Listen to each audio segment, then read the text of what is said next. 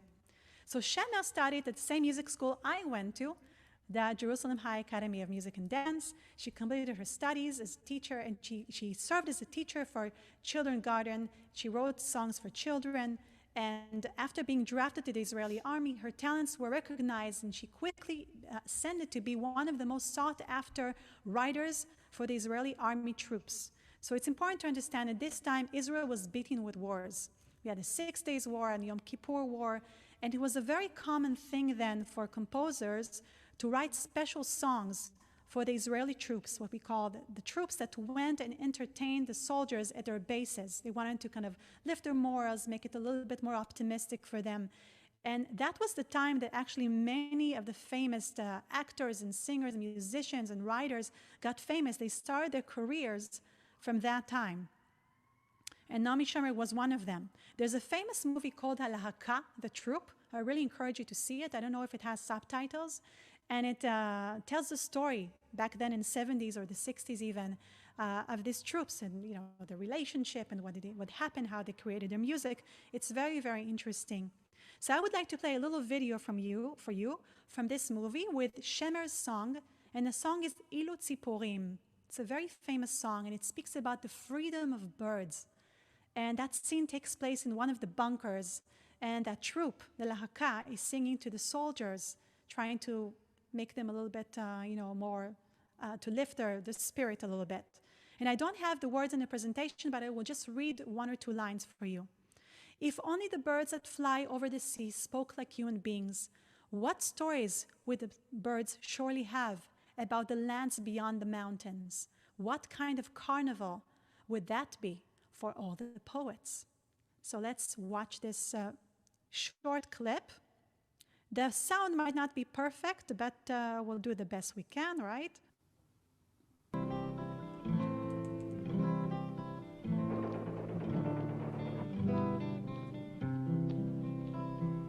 אילו ציפורים אשר עפו מעל הים, אילו ציפורים היו דוברות. Oh, I don't know what happened. Okay, we saw a little bit of that. I'm sorry, I don't know what happened with that. I'm gonna stop sharing. Okay, so you saw a little bit of that. It's a really beautiful movie. There's so much music in it. It's really incredible. So Naomi Shemer wrote the famous song Lu Yehi. I'm sure you know that. It was inspired by the Beatles' Let It Be. And she first wrote it as a translation, but she decided to write this song basically at the time of Yom Kippur War, hoping and praying for the soldiers to return back to their homes in one of Israel's most terrible wars. And she decided to keep her own words. They were very, very beautiful. In 1967, she wrote Jerusalem of Gold for the annual song festival at the request of the mayor of Jerusalem. And she added a verse dedicated to the liberation of the city. Later, it was suggested that it would actually replace the Tikva, the anthem, because it was so beautiful and so popular. And she wrote many songs that became the foundation of every child and adult grew up on. And when I come to think about it, she was a little bit like the Debbie Friedman of Israel. And as an educator, I think it was brilliant. Every child in Israel grew up learning so much about the Bible and Hebrew and Jewish culture and ethics just from listening to her songs. So I want to play for you another quick video. And it's a song about the Hebrew months. And that's how I learned my Hebrew months until this day. Tishrei, Cheshvan, Kislev, Tevet, Chalfu, Chalfu, B'Av. And I want to play this video to show you what she was for all the children. It's like a massive concert with the children participating. I think it's so cute.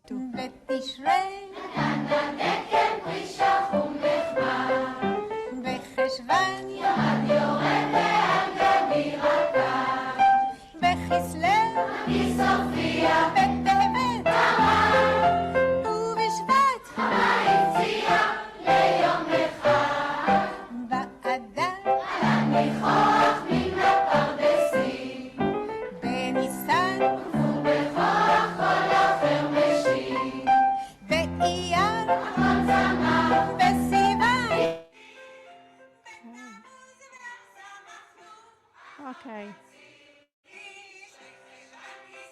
Really cute song. See, none of her songs, all of her songs were very complicated musically, but they were very sweet and very catchy, which was one of the most important things for Naomi. But she was indeed a brilliant, brilliant composer, and the simplicity of her songs, yet it was still sophisticated and very touchy, was something that's very, very hard to achieve. She was awarded the Israel Prize in 1983 and was named Israel's national poet. In 2001, she was awarded honorary doctorate from the Universities of Tel Aviv and Jerusalem and the Weizmann Institute. And she passed away in June 26, 2004, in the middle of the month of the Tammuz. And shortly before she wrote this song, it's sad to die in the middle of the Tammuz, almost like she predicted her own passing away at the same time. An interesting fact, she was buried in Kinneret Cemetery, right near Rachel, the poetess. Until this day, when you visit the cemetery, you see these beautiful mountains and the scenery, and you see the book of Rachel, the poetess, the poems, and also a song list of Naomi Shemer, and you can sit near their graves, sing their songs. It's a very well-known tradition. Every time you pass by, you see people do that, and it's really beautiful. Naomi was survived by her second husband and a son and daughter from a previous marriage. Her songs were really a unique expression of Israeli experience, and it has some biblical tradition and Jewish references. And you see that optimistic approach and the love affair between the people of Israel and their land, their homeland.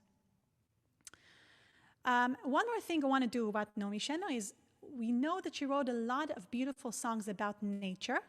This song is very interesting, and I want us to take a look at it for a second. And I want you again to think, what is it about?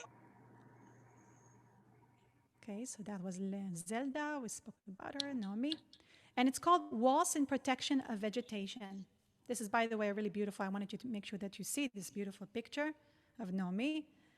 And Walls of Protection in Vegetation. Daffodils are already blooming in the nature reserves. Beds of flowers blooming all through the coastal plains. Poppies and saffron, 1,000 hues and colors, and a law that says picking is forbidden here. I'm the only one not protected by law. I'm the only one who is not guarded. If I had sea pals, my situation would have been different. Rare birds are already nesting in the rocks. Rare trees are kept separately. Frightened deer look at the sign which clearly states that hunting is forbidden here.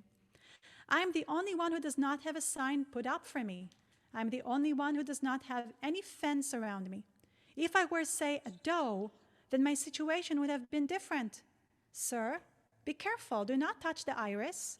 The tulip is not an option. Every tall hill in the outskirts of town is fenced out in a registered wildlife area. I sometimes think that perhaps it would have been best if I were a daffodil or a cyclamen or even a common squirrel. Look at what happens to me on the road. Everyone passes by, grabs, picks, and fixes himself a bouquet. If I were an animal or a flower, then my situation would have been different. Okay, what is this song about?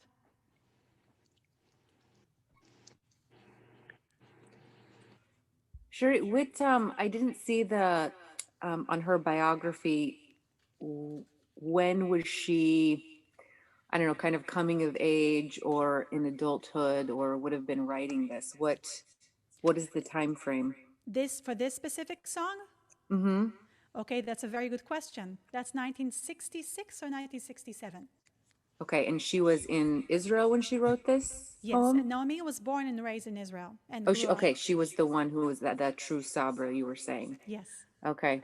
So it's kind of interesting. I mean, look, being a young woman in New York, I feel like I can relate to this poem. In what way? Yeah, just that, as women, on one hand, when you're coming of age in a certain, era, I guess, she would have been in the 60s, as you said, and like I'd previously mentioned, the land of Israel being kind of unique, and the pioneer movement and women being more of a part of things than maybe in other countries, but then also, feminism, the beginnings of feminism. And she was out there. She was really out there, and that had to be a very unique place to be as a young woman in that time, in that land, and to be brave enough to put yourself out there, but without having some of the protections that I think that have come along later down the line for women like me who came of age in, the late 90s, early 2000s. I can imagine what it was like for her to be out there and so vulnerable in an age where there was so much changing, not just in the land she was in, but also the time. Absolutely. You're absolutely right about that. Very much on point. Thank you for sharing. Yes, you're absolutely right. And I didn't think about it as her finding her way, especially at that time, and getting to the position that she was in. And people say that she said that she was almost like a minister in a government. And she was leading rehearsals in the army. They were afraid to speak to her. She was held in such position, and it was not something that you could take for granted at that time for a woman. I wanted to add also that, as I mentioned, it was the 60s. Israel had a lot of wars, and at the same time, it was carried away with great admiration for generals, for ministers. It was a time of Dayan, and Yitzhak Raful and Yitzhak Rabin. And there were so many national heroes, not just the political ones, but a lot of commanders, handsome and powerful men. But at the same time, even though it sounds like a cute poem about the beauty of nature, it was sung at a lot of Tu B'Shvat ceremonies. It came to my understanding, and recently it was written as a hidden message of criticism against sexual harassment in the army, against women at that time, almost like as a message against those generals and all these people that treated women and women soldiers in particular the way they wanted. So you were right on, very close to that, Eliana, speaking about that. Didn't know that. So thank you for sharing that. The last poet I want to speak about today, and we're going to get close to a really special guest that we have with us today. Okay, here from, we have something here. Okay, that's what I heard. Okay, thank you. Thank you, Gilda. That's Rachel Shapira, another Rachel, very different Rachel. She's still with us. She was born in 1945 in Kibbutz Shfaim. And she worked as a special ed teacher and a Hebrew teacher in Ulpan. There's not much to say about it just because she's so humble and she does not want people to know or talk about the fact that she's a songwriter. At this point, we call her a songwriter. And she kind of hid from the media. She has a very private life. And she was discovered in 1967 by the great Yair Rosenblum, a famous composer for the Israeli troops, when she wrote a song called Ma Avarech. I was supposed to sing a song, but I forgot about it, so we'll just continue on. And she wrote in 1967 this song called Ma Avarech, What Shall I Bless You? And it was in memory of her classmate who fell on Six-Day War. And this is still this day one of Israel's most famous memorial songs. I would just read it to you really quickly, just because it's exquisite, really. What blessings can I give this child? What can he be blessed with? Asked the angel. And he blessed him with a smile, bright as light, and he blessed him with big observing eyes, with them to catch every flower, every living creature or bird, and with a heart to feel what he sees. And he blessed that his hands, which are accustomed to holding flowers, would succeed in learning the might of the steel, and his legs to dance the rose journey, and lips to sing the command pace. I gave him all I could give, a song and a smile and legs to dance, and a delicate hand and a trembling heart. What else can I bless you with? This boy is now an angel. No one will bless him. He will never be blessed. God, if only you blessed him with life.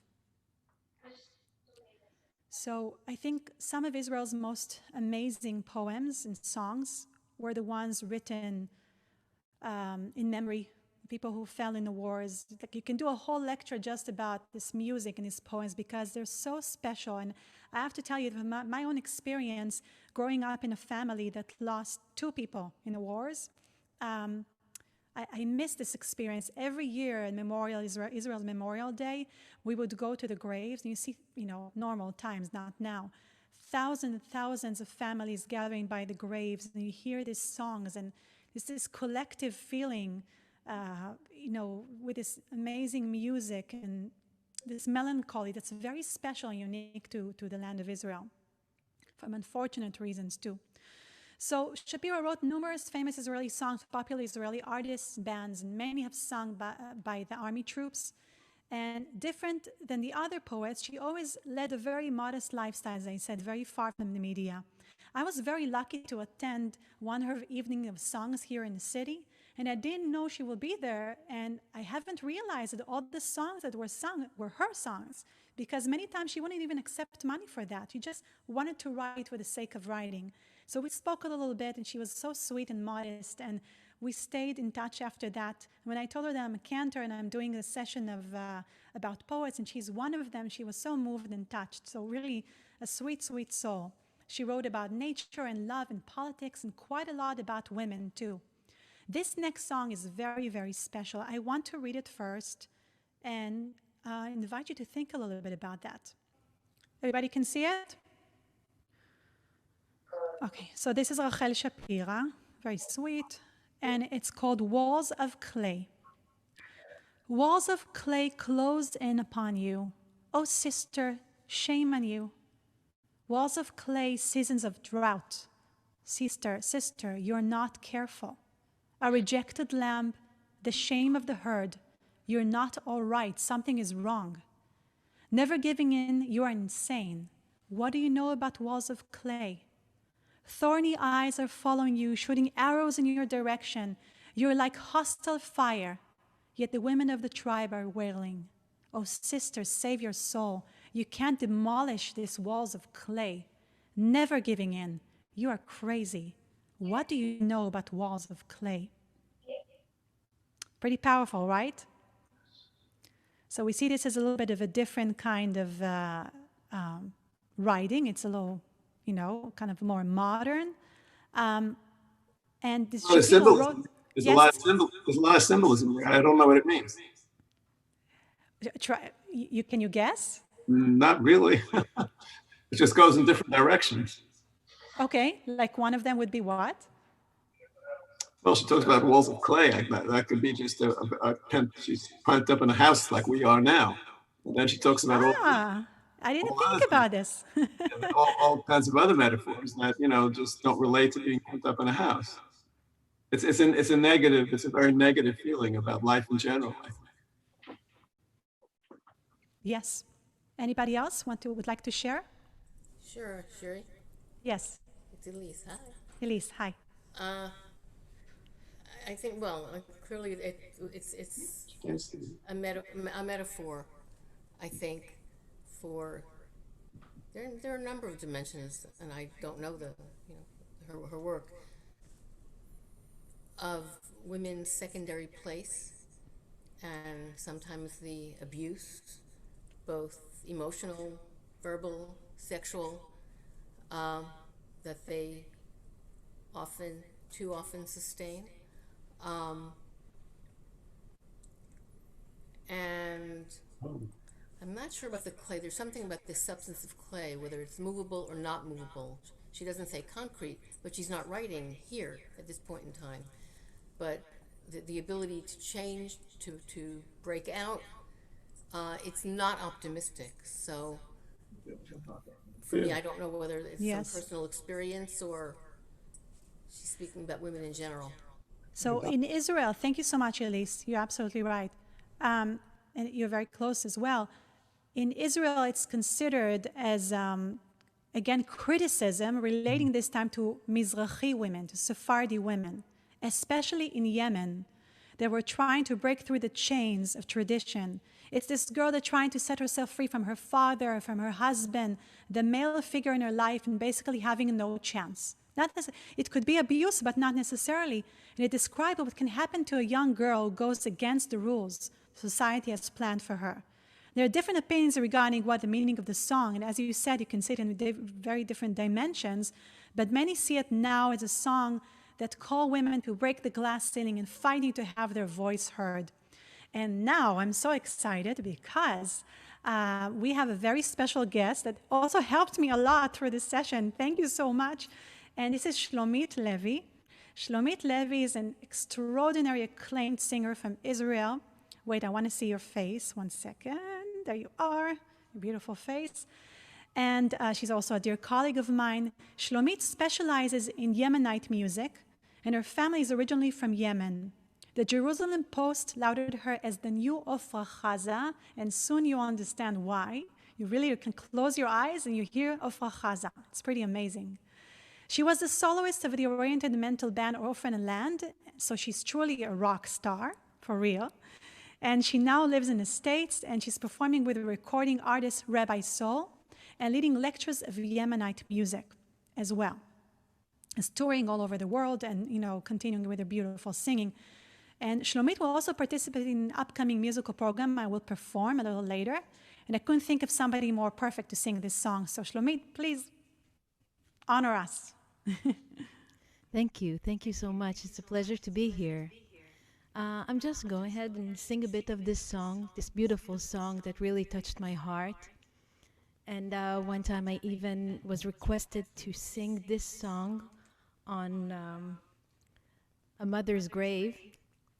So I went there with my guitar player, and it was so sad, but it gave them a lot of support, and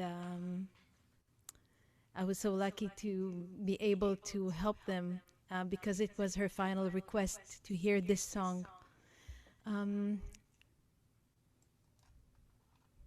Hi, everybody.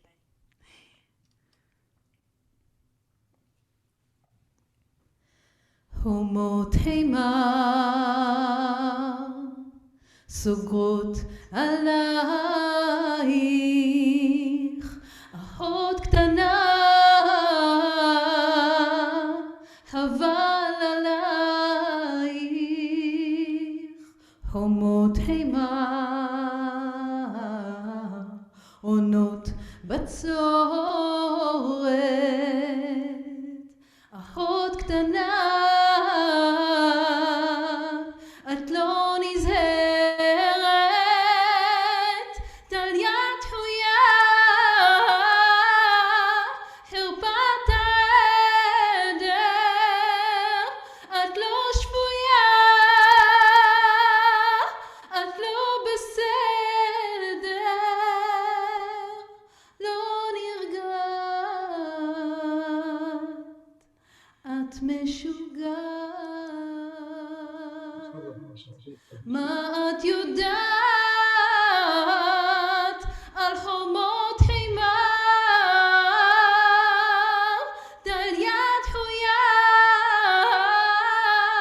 חרפת העדר, את לא שפויה, את לא בסדר, לא נרגעת, את משוגעת. מה את יודעת על חומות חימה?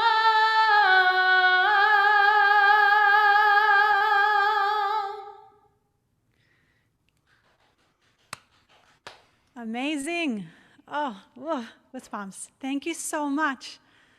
I told you that we have a special surprise today. Thank you so much. We're so lucky to have you here today, and thank you for graciously, joining us today. So we come to the conclusion right now, and I would just like to thank a few people. Again, Shlomit, thank you so much. It was such an honor to have you. Thank you so much, Shiri. It's a pleasure And- being here. And it leads me to the next thing I wanted to mention before we conclude. We will have a Jewish music lecture series this fall and winter. I will share through Sandy Coppell more details about dates and times. And every session we'll have a different presenter speaking about different type of Jewish music.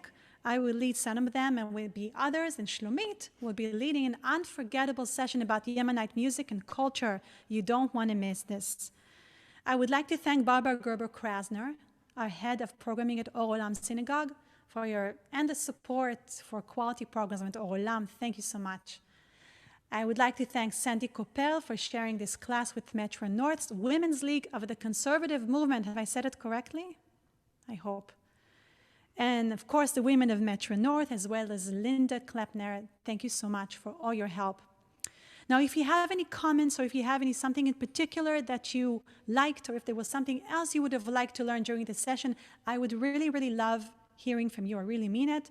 If you could please email me, my email is easy, cantorkidron@gmail.com, Kidron, and I would love to hear from you. So I would like to conclude with a song, which I think should be as part of every service and everything we're going on right now. It's so hopeful and beautiful, and we had to finish with something positive. It's also written by Leah Goldberg. In the meantime, in the same spirit, stay safe, hopeful, and have a wonderful week. I'm going to just read the words really quick.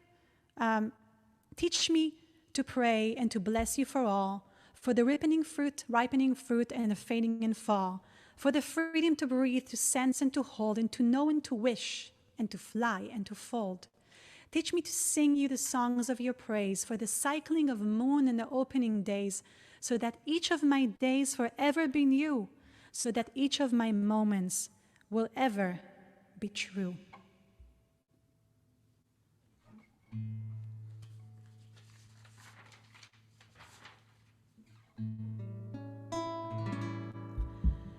למדני אלוהי, ברך והתפלל, על סוד עלי קמל, על נוגה פרי בשל, על החירות הזאת, לראות, לחוש, לנשום, לדעת, לייחל, להיכשל, למד את שפתותיי, ברכה ושיר הלל, בהתחדש זמנך, עם בוקר ועם ליל, לבל יהיה עליי יומי כתמול שלשום, לבל יהיה עליי יומי הרגל.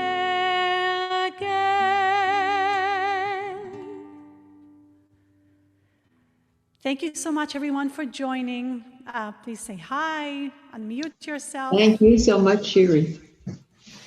We Hi, ended Sherry. a little later than I thought, but Sherry. we did start a little later too. Hi, Sherry. Oh, yes, Davida, how are you? Good. How are you? Good. It's amazing to hear her speak. Thank you so much, Sherry. It was wonderful. Wonderful. Thank you. Thank you very much.